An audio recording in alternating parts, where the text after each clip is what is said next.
बिस्मिल्लाहिर्रहमानिर्रहीम। अख्तर शेरानी की ये नज़्म है। जो अख्तर शेरानी है ये उर्दू के, इनको रोमानवी शायर कहा जाता है। ओवरऑल इनकी जितनी नज़में हैं वो रोमानवी हैं।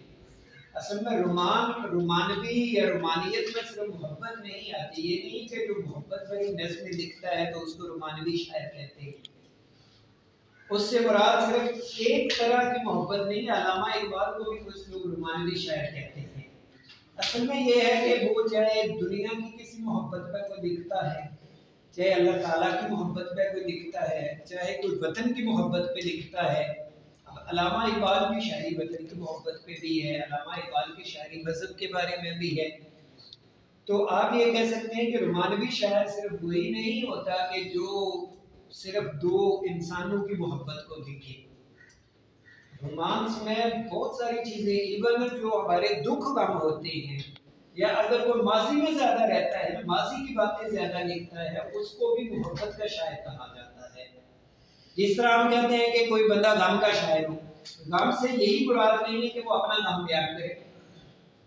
बस मैं शायरी अगर करता हूँ, मैं गम की शायरी करता हूँ, मैं गम की शायरी पसंद करता हूँ, लेकिन ये नहीं है कि वो गम मैंने सिर्फ किसी एक इंसान का या मोहब्बत का गम मैं फील करता हूँ। मेरे बहुत सारे लेक्चर आपने सुने।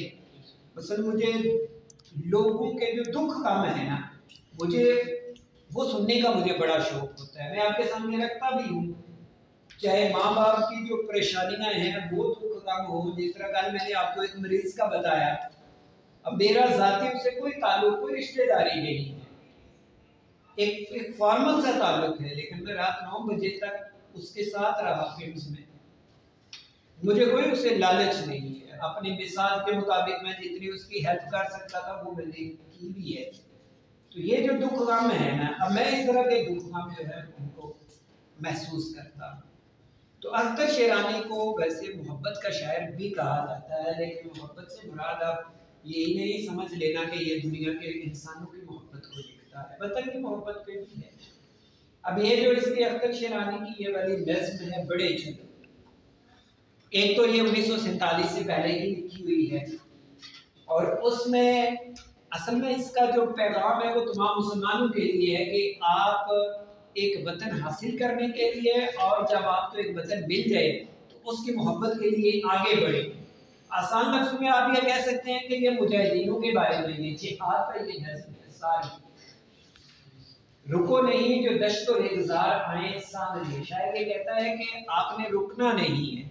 अगर आपके रास्ते में कि आप जिहाद पर निकले हैं, वतन की हिफाजत के लिए निकले हैं, आपके रास्ते में सहरा आ जाते हैं, या आपके रास्ते में कोई पथरीले पहाड़, पथरीले रास्ते आ जाते हैं, आपने बढ़ते जाना है, आपने मुश्किलात से गुजरते जाना है।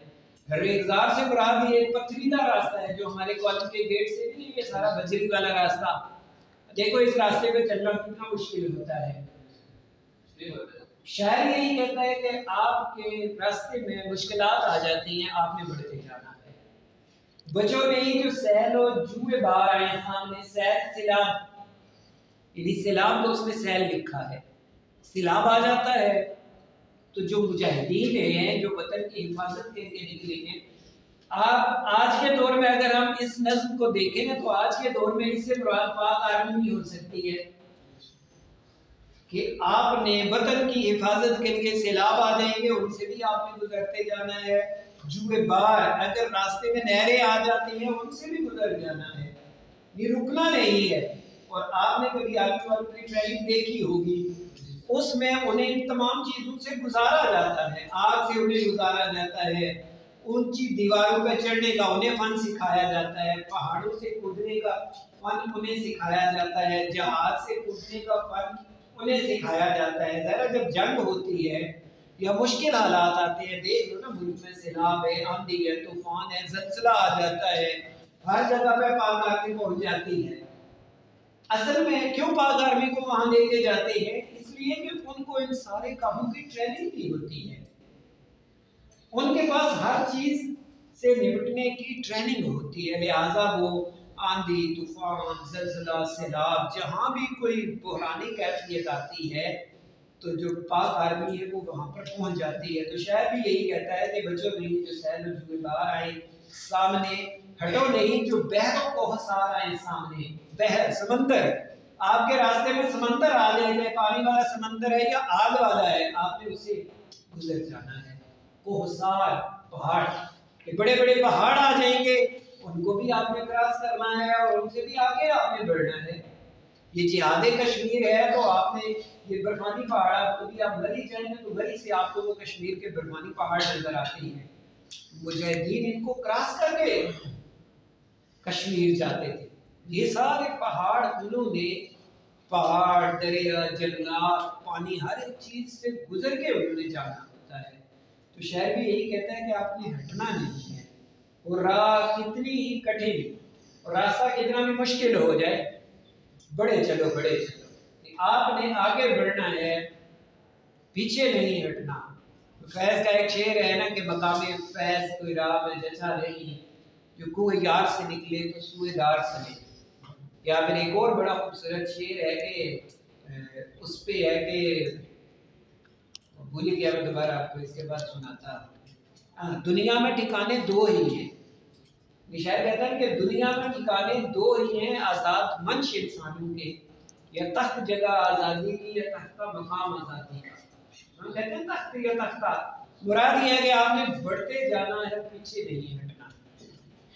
दिलावर ने तैज़न, दिलावर बहादुर को कहते हैं। दिलावर का जो लफ्ज़ नाम भी दिलावर होता है, दिलावर नाम आपने सुना होगा, बहादुर। तैज़ तलवार को कहते हैं, तैज़न तलवार चलाने वाला। ये है बहादुर, तलवारें चलाने वालों, बड़े चलो बड़े चलो। बहादुराने सफ शिकन, सफ़ों को तोड़ने वाले। सफ शिकन से मुराद होती है दुश्मन की सफ़ों में घुस जाना। और जो कैप्टन कर्नल शेर खान है, कभी आप उसकी हिस्ट्री को आप पढ़ें, जो कारगिल में शहीद हुए थे, वो जो इंडियन इलाका था, इंडियन आर्मी थी जहाँ पे, वहाँ उसके अंदर घुस गए थे। आप कभी उनकी हिस्ट्री पढ़ें। और जो इंडिया वालों का उस पे इंचार्ज था, उनका कोई कैप्टन था, कोई भी उनकी बटालियन का जो इंचार्ज था, उसने इनकी सारी हिस्ट्री सुनाई थी। बैठे हो ना बच्चे, उसने सारी उनकी हिस्ट्री सुनाई थी। ये जो इतना बहादुर था कैप्टन कर्नल शेर खान कि ये हमारी सफ़ों में घुस आया था। सब शिकन, दुश्मन की सफ़ों को तोड़ देना। तुम्हारी तैर तेज पर वतन को इफ्तिहार है। अगला ये बड़ा आसान सा है, शेर कहता है कि तुम्हारी जो तेज तलवार है ना, उस पर वतन फख्र महसूस करता है। ज़रा तेज तलवार पे वतन को फख्र है कि ये जो तेज तलवार है ये मुहाफिज है, वतन की मर्ग और ज़िस्त तक तुम्हीं पे इन्हिसार है। बड़ा कमाल का ये शेर है। शेर कहता है कि जो वतन की मर्ग मौत, ज़िस्त जिंदगी, कि वतन की जिंदगी और मौत का जो इन्हिसार है वो मुजाहिदों पे है। मैंने कहा कि मुजाहिदीन आज के दौर में पाक आर्मी, ज़ाहिर आर्मी कायम है, आर्मी डटी हुई है, वतन की तरफ कोई मैली आंख भर के नहीं देख सकता। यानी वतन की जिंदगी और मौत किसके हाथ में है? आर्मी के हाथ में है, वो मुहाफिज है। तो शेर कहता है कि वतन की मर्ग और ज़िस्त पर तुम्हीं पे इन्हिसार है, तुम्हीं हो जिनके दिल में उसका इश्क बेकरार है। शेर कहता है कि आपसे मोहब्बत और आपसे इश्क, वतन से इश्क है, वतन से मोहब्बत की ये निशानी है कि आपको अपनी आर्मी से मोहब्बत करना होगी। और ये है हर जगह पे लगाए दिल में एक लगन, बड़े चलो बड़े चलो। और शायर कहता है कि तुम्हारे दिल में जज्बा, लगन जज्बे को कहते हैं, शौक को, आगे बढ़ने का आप अपने अंदर शौक रखें। दिलावराने तैज़न, बड़े चलो बड़े चलो, बहादुराने सब शिकन, बड़े चलो बड़े चलो। ये जो बार बार शेर रिपीट होता है ना, इसको टीप का शेर कहा जाता है। टीप लफ्ज़, टीप का, जो ऐसा शेर जो बार बार आए। और इसको तरजीह बंद भी कहते हैं। तरजीह इंग्लिश में कहते हैं प्रेफरेंस देना, प्रेफर करना, एक चीज को ज्यादा अहमियत देना। क्योंकि ये शेर बार बार आएगा हर बंद में, इसको तरजीह दी जा रही है। इस तरह की नज़्मों को तरजीह बंद वाली नज़्म कहा जाता है कि अगर उसका आखिरी शेर बदल बदल के आ रहा है तो तरकीब बंद होगा, अगर वही शेर बार बार आता है तो उसको तरजीह बंद कहा जाता है। उठाओ तैर बेअमा वतन के पाक नाम पर, शायर कहते हैं कि आप अपनी तलवार उठाओ वतन के नाम पर। वतन के लिए आपने जब तलवार उठानी है तो फिर किसी को माफ नहीं करना, कि जो वतन की को घूर के भी देख रहा है ना उसको माफ नहीं करना। बेअमान जो किसी को पनाह ना दे, जो खत्म कर दे अगले को। लुटा दो उम्र नौजवान वतन के पाक नाम पर, और आप अपनी जान लुटा दो वतन के नाम पर। निसार कर दो अपनी जान, निसार करना कुर्बान करना, कि आप अपनी जान वतन के नाम पर कुर्बान कर दे। सदाएं देता है वतन, और ये वतन की पुकार है, वतन की ये डिमांड है। अब देखो ना, जिस तरह आप स्टूडेंट हैं, स्टूडेंट की ये डिमांड है कि टीचर उन्हें पढ़ाए, ये आपकी डिमांड है। मैंने आपको जो पढ़ाना है ये मैं एहसान नहीं करता, ये आपकी डिमांड है, आपकी ज़रूरत है। आप इस मकसद के लिए आते हैं, पढ़ने के लिए। मैं पढ़ाने के लिए आता हूँ, लिहाजा मेरी ये जिम्मेदारी है आपको पढ़ाना। इसी तरह जो वतन है, जो पाक आर्मी है, उसके फ़राइज़ में शामिल है वतन की हिफाजत करना, और वतन की ये डिमांड है कि आप हमारी हिफाजत करो। जिस तरह आपकी डिमांड है हमें पढ़ाओ, मैंने पढ़ाना है आपको, मेरे फ़राइज़ में ये शामिल है। सदाएं देता है वतन बड़े चलो बड़े चलो, दिला बनाने तैगजन बड़े चलो बड़े चलो, बहादुराने सफ शिकन बड़े चलो बड़े चलो। ये बड़ा अल्लाह कमाल का एक काफी बंद है। सिपाही आना जिंदगी जो किस्मत है सईद है, सादत वाली। शायद कहता है कि सिपाहियों की जिंदगी सादत वाली जिंदगी, बड़े इनाम वाली होती है, सईद खुशी वाली जिंदगी होती है। सादत बरकत को भी कहा जाता है।